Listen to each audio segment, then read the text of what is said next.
Hello, welcome to my YouTube channel. मैं हूं बुरहान अकरम, आपका कोर्स इंस्ट्रक्टर। उम्मीद करता हूं आप लोग सब खैरियत से होंगे। और आज एक नए टॉपिक के साथ general knowledge famous international living personalities को हम पढ़ने लगे हैं। टॉपिक शुरू करने से पहले मैं आपको बताता चलूं कि इससे पहले जो हमने इसी जनरल नॉलेज के अंदर जो टॉपिक्स पढ़े थे, जिसमें हेड्स ऑफ द स्टेट्स थे, तो बेसिकली वो भी एक पर्सनालिटीज थी जो भी हमने उसमें पढ़ा था। ठीक है, अब यहाँ पर जो मोस्ट इम्पॉर्टेंटली आपसे पूछा गया है, तो आप इसको मद्देनजर रखिएगा। ठीक है, यहाँ से आपसे पूछा गया है लिविंग पर्सनालिटीज जो इस वक्त जो है वो मौजूद हैं। ठीक है, वैसे तो अगर आप फेमस पर्सनालिटीज के बारे में पढ़ेंगे, वो तो लाखों की तादाद में जो जिन्होंने प्रोमिनेंट नाम कमाया है दुनिया में, डिफरेंट जो है वो फील्ड्स में काम किए हैं, तो उस हवाले से तो यहाँ पर जो पूछा गया है फेमस इंटरनेशनल लिविंग पर्सनालिटीज जो इस वक्त मौजूदा दौर में जिंदा हैं और फेमस भी हैं। तो इस हवाले से जो है वो मैंने काफ़ी डेटा इकट्ठा किया। इसमें से मैंने कोई 15 से 20 जो लोग हैं, फेमस पर्सनालिटीज़ हैं, वो इंशाल्लाह आपके सामने रखूँगा। और आप भी अगर इसके अलावा आपको मज़ीद पढ़ना हो तो आप गूगल कीजिए मोस्ट फेमस पर्सनालिटीज़ के हवाले से। वैसे जो मेरे ख्याल से यही जो है वो आपसे पूछा जा सकता है। अगर आप हेड्स ऑफ द स्टेट आपकी बात करें, वो भी एक प्रोमिनेंट पर्सनालिटीज होती हैं। हर कंट्री का जो अलग से हेड होता है, तो वो भी आप याद करेंगे तो आपका वो भी चीज़ इसमें कवर हो जाएगी। ठीक है, चलते हैं अपनी पहली स्लाइड की तरफ। है जी जिनपिंग, जो है आप जानते हैं, इसको हमने डिस्कस भी किया है। क्या है? The leader of the world most populated country and second largest economy GDP, Xi Jinping holds firm grasp on China only political party. ठीक है, इनका ताल्लुक चाइना की एक ओनली पॉलिटिकल, जहां पर वन पार्टी सिस्टम है चाइना के अंदर, आप जैसा कि जानते हैं, उससे इनका ताल्लुक है। और ही 68 ईयर्स ओल्ड। अब इनका जो रैंक है, जो आपका जो एक बहुत फेमस जो है हर साल जो है एक एडिशन आता है फोर्ब्स मैगजीन का, उसमें इनका रैंक नंबर 1 है। ठीक है, जी जिनपिंग आपने मोस्ट फेमस पर्सनालिटीज हैं, लिविंग पर्सनालिटी हैं, इस वक्त जो है वो प्रेसिडेंट हैं चाइना के। ठीक है, आपने याद रखना है। इस हवाले से आपके एमसीक्यूज जो है इसके हवाले से पूछा जा सकता है। ठीक है, नेक्स्ट क्वेश्चन की तरफ हम चलते हैं। जो सेकंड मोस्ट फेमस पर्सनालिटी हैं पूरी दुनिया के अंदर, वो हैं व्लादिमीर पुतिन। पुतिन जो है ये रशिया के जो हैं वो प्रेसिडेंट हैं। voted the world most powerful person 4 times between 2013 and 16. Russia's president has exerted his country influence around the world. तो ये इनका जो है ये 4th टाइम जो है इन्होंने ये अपना टर्म जो है ये जीता है। ये इनका अभी तक 4th टर्म जो है अभी चल रहा है, तो ये भी याद रखिएगा। Vladimir Putin, president of Russia, जिनका इस वक्त ये 4th टर्म है जो वो सर्व कर रहे हैं। ठीक है, नेक्स्ट जो हमारे फेमस पर्सनालिटी है जो आप सभी जानते हैं, जो बाइडेन, जो अभी recently 46th president of USA जो है वो इलेक्ट हुए हैं। ही बिलोंग टू डेमोक्रेटिक पार्टी। तो ये भी आपने याद रखना है, कौन से सदर मुंतखब हुए हैं? 46th। ठीक है, पहली चीज़ याद रखनी है, ये भी पूछा जा सकता है। ठीक है, ये किस पार्टी से हैं? ये डेमोक्रेटिक पार्टी से हैं। और इसके साथ साथ आप एक और जो है फेमस पर्सनालिटीज, लिविंग पर्सनालिटी याद कर लें, डोनाल्ड ट्रंप। ठीक है, उस हवाले से भी आपसे पूछा जा सकता है, वो कौन से आपके सदर रहे हैं? वो 45th जो है president of United states of America रह चुके हैं। और ये 46th हैं, जो बाइडेन। ठीक है, इनको आपने याद रखना है। जो है इसके हवाले से क्वेश्चंस आ सकते हैं। नेक्स्ट क्वेश्चन की तरफ हम बढ़ते हैं।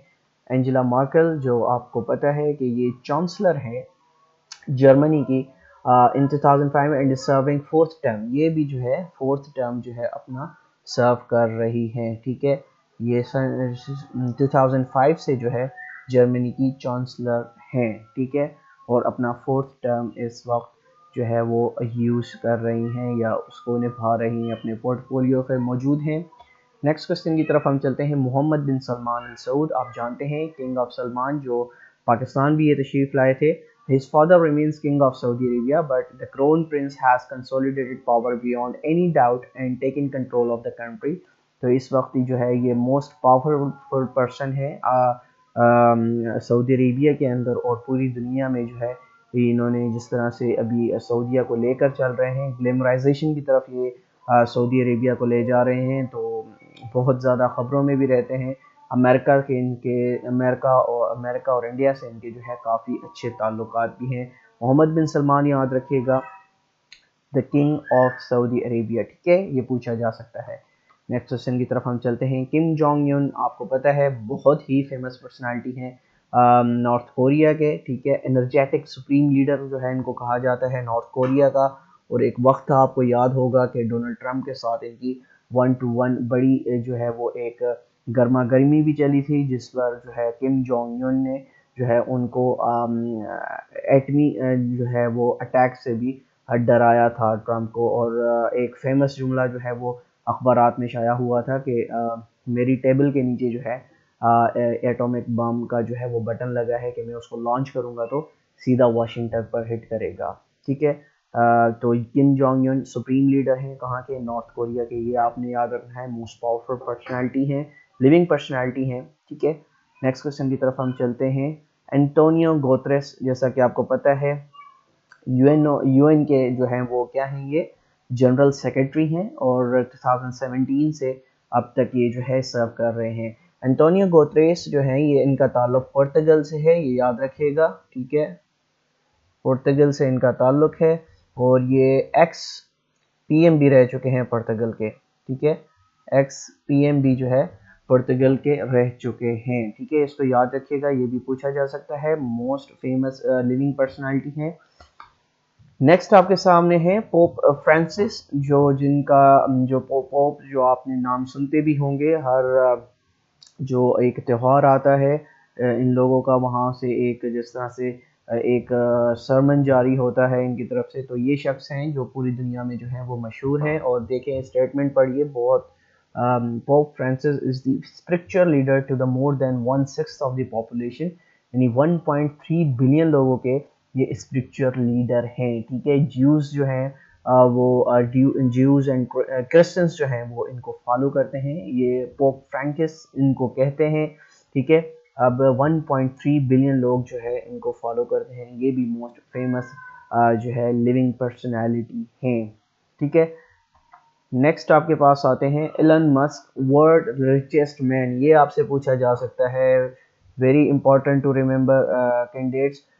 वर्ल्ड फेमस रिचेस्ट मैन के हवाले से काफ़ी लोग जो है वो गलत अभी आंसर कर देते हैं, वो जेफ बेंजोस का कहते हैं, लेकिन जेफ बेंजोस अब वर्ल्ड रिचेस्ट पर्सन नहीं रहे, एलन मस्क ने जो है उन्हें पीछे छोड़ दिया। Elon Musk is working revolutionize transportation both on earth through electric car maker Tesla and in space via rocket producer SpaceX, ठीक है। बहुत फेमस हैं, वर्ल्ड रिचेस्ट मैन हैं इस वक्त Elon Musk, don't forget this name, okay. Next आपके पास आते हैं जेफ बेजोस, ठीक है। जेफ बेजोस को पढ़ना इसलिए ज़रूरी है क्योंकि ये भी आपसे पूछा जा सकता है। ये हैं Jeff Bezos, founded e commerce, इन्होंने जो है वो अमेज़ोन का नाम आप लोगों ने सुना होगा, इंटरनेट की दुनिया में, ई कॉमर्स की दुनिया में बेताज बादशाह। 1994 के अंदर इन्होंने अपने गैरेज सीटल से इसको शुरू किया। अभी रिसेंटली आपने सुना होगा ही and his wife MacKenzie divorce in 2019, जो जिसको कहा जाता है कि दुनिया की महंगी तरीन डाइवोर्स थी। उसका मकसद ये था कि जो उसके जो आधे से ज़्यादा शेयर थे, अभी आप नीचे पढ़ेंगे, after 25 years of marriage he transferred a quarter of his 16% Amazon stake to her। और यही वजह थी क्योंकि ये मोस्ट रिचेस्ट पर्सन थे जब तक इनकी डाइवोर्स नहीं हुई थी। जैसे इनकी डाइवोर्स हुई तो इन्होंने अपना 16% अमेज़ोन का जो स्टेक था वो उसको दे दिया था, क्योंकि वो इनका जो है पार्टनरशिप का सॉर्ट ऑफ थिंग्स थी बीच में। तो जेफ बेजोस की अभी रिसेंटली 2019 में जो है क्या हुई है, डाइवोर्स हुई है, ठीक है। नेक्स्ट हम पढ़ते हैं, बिल गेट्स का नाम तो आपने सुना ही होगा। बिल गेट्स जो माइक्रोसॉफ्ट के जो हैं ओनर थे और फाउंडर थे माइक्रोसॉफ्ट के, और हैं भी। Bill Gates turned his Fortune from software firm Microsoft into a diversified fortune. His focus has shifted to zero carbon energy investing and philanthropy। अभी इस वक्त जो है ये philanthropy के हवाले से बहुत ज़्यादा काम कर रहे हैं, NGOs इनकी हैं बहुत ज़्यादा पूरी दुनिया के अंदर।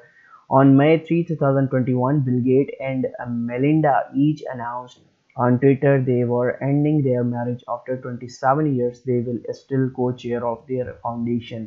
ठीक है, अभी जैसा कि मैंने आपको बताया, जेफ बेसोस की भी जो है वो डाइवोर्स हुई 2019 के अंदर, और अभी रिसेंटली बिल गेट्स ने भी जो है अपनी वाइफ को डाइवोर्स दे दिया आफ्टर 27 ईयर्स ऑफ पार्टनरशिप। ठीक है, और मार्क जगरबर्ग, इन लोगों, इस बंदे को कौन नहीं जानता, जो है रेवोल्यूशनराइज जो है लीडर हैं सोशल मीडिया भी। आप अगर कह दें कि जो सबसे बड़ा प्लेटफॉर्म है सोशल मीडिया के अंदर फेसबुक, उसके जो है ये फाउंडर हैं। Zuckerberg started Facebook at Harvard in 2004। ठीक है, सन 2004 के अंदर इन्होंने जो है ये फेसबुक स्टार्ट किया एट द एज ऑफ 19। तसव्वुर कीजिए कि इतनी सी एज में इतना पैसा ये बंदा कमा रहा है for students to match names with photos classmates. ठीक है, एक छोटा सा नेटवर्क था जो इस वक्त दुनिया का सबसे बड़ा नेटवर्क बन चुका है। ठीक है, अगर ये नेटवर्क जो है सिर्फ 2 और के लिए भी अगर बंद होता है तो पूरी दुनिया में जो है वो अफरा तफरी जो है उसका शिकार हो जाती है। अभी मोस्ट रिसेंटली आपने देखा होगा जब नेटवर्क्स डाउन हुए तो किस तरह से पूरी दुनिया जो है वो कोलैप्स होकर रह गई।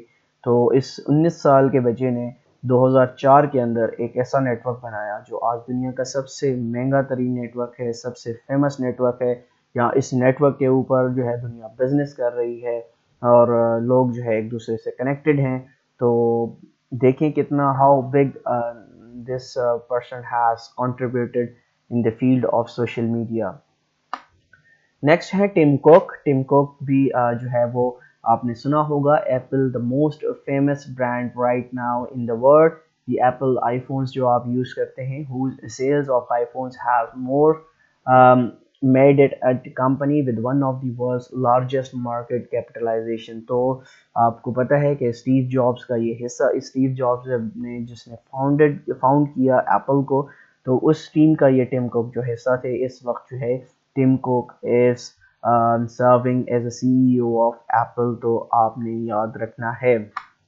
उसके बाद हम देखते हैं जैक मा। जैक मा जो है ये अली बाबा जो आपका एक बहुत बड़ा एक ग्रुप है उसके को फाउंडर हैं। A former English teacher, Jack Ma co-founded Alibaba group, one of the world largest business e-commerce business. ठीक है, इसमें को आप याद रखना है कि ई कॉमर्स का जो सबसे बड़ा प्लेटफॉर्म है अली बाबा, उसके ये को फाउंडर हैं। ठीक है, जैक मा। ठीक है, याद रखिएगा, बहुत इंपॉर्टेंट है। अब चलते हैं थोड़ी सी पर्सनालिटीज़ जो हैं हम स्पोर्ट्स के हवाले से भी पढ़ लेते हैं। उसेन बोल्ट को तो आप जानते ही होंगे, दुनिया का तेज़ तरीन बंदे का जो अवार्ड मिला था वो मिला था उसेन बोल्ट को। किस वजह से मिला था? Usain bolt is one of the world most celebrated sportsman with a record-breaking tally of 9 gold medals at 3 consecutive Olympics 2008, 12 and 16। तो इन्होंने जो है वो 100 मीटर की समथिंग जो रेस थी वो भी बड़ी तेज़ी के साथ जो है वो की थी। I don't remember it correctly, लेकिन इसको जो है वो दुनिया का तेज़ तरीन शख्स का भी खिताब मिल चुका है, हुसैन बोल्ट। ठीक है, इनका ताल्लुक जो है वो गियाना, आई थिंक वेस्ट इंडीज से है या गियाना से है, if I am not mistaken. ठीक है, वेस्ट इंडीज में जो है कैरिबियन कोई है कंट्री है, वहाँ से इनका जो है वो ताल्लुक है। ठीक है, याद रखिएगा इसको। अच्छा, लियोन मेसी को तो आप जानते ही होंगे, द फेमस फुटबॉलर अर्जेंटीना से इनका ताल्लुक है, widely regarded as one of the greatest players of the modern generation. ठीक है, इसको आपने याद रखना है। ये भी आपसे पूछा जा सकता है क्योंकि most famous personalities, living personalities के हवाले से बात मैं कर रहा हूँ, तो ये आपसे पूछा जा सकता है। नेक्स्ट क्वेश्चन जो है, नेक्स्ट जो स्लाइड है हमारी, सेरेना विलियम्स के हवाले से आपको पता होगा, यूएस टेनिस स्टार है, most successful female tennis player of all time. She has won 23 single grand slams. ठीक है, as a woman she has won 23 single grand slams titles. ठीक है, नेक्स्ट जो है हम पढ़ते हैं रॉजर फेडरर, टेनिस की दुनिया के बेताज बादशाह। Roger Federer born on August 8, 1981 is a Swiss tennis player. ये स्विस से इनका ताल्लुक है, स्विट्जरलैंड से। Widely regarded to be the best tennis player of all time. In a remarkable career he has won 20 grand slams titles. ठीक है, इसको आपने याद रखना है, कितने टाइटल्स जीते हैं, 20। ठीक है, रॉजर फेडरर, इनका ताल्लुक स्विट्जरलैंड से है। नेक्स्ट, सचिन तेंदुलकर, दुनिया के अगर आप कहा जाए कि गॉड ऑफ क्रिकेट इनको इंडिया के अंदर जाना जाता था, गॉड ऑफ क्रिकेट। तो बहुत फेमस प्लेयर, दुनिया में सबसे ज़्यादा अगर क्रिकेट के रन हैं वो इनके हैं। 1973 में पैदा हुए, only player to score 30,000 run in international cricket. कोई मजाक बात नहीं है। One world cup with India 2011, played in 200 test matches. ठीक है, ये दुनिया के सबसे मशहूर क्रिकेटर रहे हैं। तो ये था आज का हमारा टॉपिक। उम्मीद करता हूँ आपको ये पसंद आया होगा। Let me clear you one thing, कि इसके अलावा भी कोई अगर आपको पर्सनालिटीज़ आपको लगता है कि हमें पढ़नी चाहिए, और ऑलरेडी हम जो है हेड्स ऑफ स्टेट में वो पढ़ चुके हैं। जनरल नॉलेज के टॉपिक्स में आप जाएं, मेरी प्लेलिस्ट में जाएं, वहाँ पर हेड्स ऑफ स्टेट में जो हम जो डिफरेंट स्टेट्स, फेमस स्टेट्स के बारे में पढ़ चुके हैं, वो भी फेमस पर्सनालिटीज़ हैं, उसको आपने इसके साथ जो है वो इंक्लूड करना है। ठीक है, तो आपका ये जो टॉपिक है इसमें से तकरीबन हम 50 से 60 चीज़ें, दोनों को टॉपिक्स को मिलाएंगे, हेड्स ऑफ स्टेट्स को और फेमस लिविंग पर्सनालिटीज़ को। तो ये तकरीबन 80 टू 90 जो है ये क्वेश्चंस बन जाएंगे, जहाँ से आपका जो है ये पोर्शन क्लियर हो सकता है। अब हमारा जो जनरल नॉलेज के अंदर सिर्फ 2 से 4 टॉपिक्स रह गए हैं, if I am not wrong. हमने एब्रीवेशंस जो हैं वो चंद एक मशहूर एब्रीवेशंस पढ़नी है। उसके बाद जो है हम पढ़ेंगे, एब्रीवेशन के बाद जो मैं आपको पढ़ाना चाहता हूँ वो है नोबेल नोबेल प्राइज विनर्स हैं। और लास्ट में जो हमारा टॉपिक है, if I am not wrong, वो है हमारा इंटर रिलेटेड यानी टॉपिक है, उसको हम पढ़ेंगे। उसके बाद जो है इस्लामियात को हम जल्द से जल्द कवर करेंगे। उसके बाद इंग्लिश एंड मैथ्स को जो है हम जल्द से जल्द जो है उसके टॉपिक्स को क्लियर करेंगे। तो कल मैं आपको बताता चलूँ कि कल मैं कोशिश करूँगा कि आपसे जो है रात को 9 बजे एक ऑनलाइन सेशन किया जाए, चैट की जाए ऑनलाइन। ठीक है, और जहाँ पर आपके जो क्वेश्चंस हैं उसको लिया जाए, आपकी जो क्वेरीज हैं regarding the test and test dates, तो वो उसका मैं जवाब दूंगा इंशाल्लाह। तो कल 9 बजे हम इंशाल्लाह मिलते हैं लाइव चैट में। तो यूट्यूब पर आप आ जाइएगा, हमारे यूट्यूब चैनल पर, वहाँ पर हम अब आपकी और हमारी मुलाकात 1 to 1 होगी। तो तब तक के लिए मुझे इजाज़त दीजिए। अल्लाह हाफ़िज़।